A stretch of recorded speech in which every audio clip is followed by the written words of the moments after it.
സംസ്ഥാനത്ത് ഇന്ന് പരക്കെ മഴയ്ക്ക് സാധ്യത. ശക്തമായ മഴയ്ക്ക് സാധ്യതയുള്ള ഇടുക്കി, കണ്ണൂർ, കാസർഗോഡ് ജില്ലകളിൽ യെല്ലോ അലർട്ട് പ്രഖ്യാപിച്ചിട്ടുണ്ട്. മറ്റു ജില്ലകളിൽ മിതമായ മഴ കിട്ടും. മഴയ്ക്കൊപ്പം ശക്തമായ കാറ്റും ഇടിമിന്നലും ഉണ്ടാകാനിടയുള്ളതിനാൽ ജാഗ്രത പാലിക്കണമെന്ന് ദുരന്തനിവാരണ അതോറിറ്റി നിർദ്ദേശിച്ചു. ഞായറാഴ്ച വരെ സംസ്ഥാനത്ത് മഴ തുടരും. താപനിലയിൽ നേരിയ കുറവുണ്ടായിട്ടുണ്ട്. 40-ന് മുകളിലേക്ക് പകൽച്ചൂട് കടന്ന പാലക്കാട് 38.7 ഡിഗ്രി സെൽഷ്യസിലേക്ക് ചൂട് അല്പം കുറഞ്ഞു.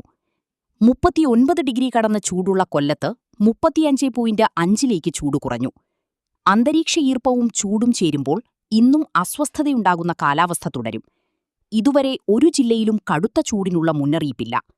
അതേസമയം ഉത്തരേന്ത്യയിൽ കനത്ത ചൂടും ഉഷ്ണതരംഗവും തുടരുന്നു. ഡൽഹിയിൽ ഇന്ന് താപനില 42 ഡിഗ്രി സെൽഷ്യസ് വരെ ഉയരുമെന്നാണ് കാലാവസ്ഥാ വകുപ്പിന്റെ മുന്നറിയിപ്പ്. രാജസ്ഥാനിൽ 44 ഡിഗ്രി സെൽഷ്യസ് വരെയും കൂടും. ഗുജറാത്ത്, ഹരിയാന, പഞ്ചാബ്, ഉത്തർപ്രദേശ് തുടങ്ങിയ സംസ്ഥാനങ്ങളിലും ഉഷ്ണതരംഗ മുന്നറിയിപ്പുണ്ട്.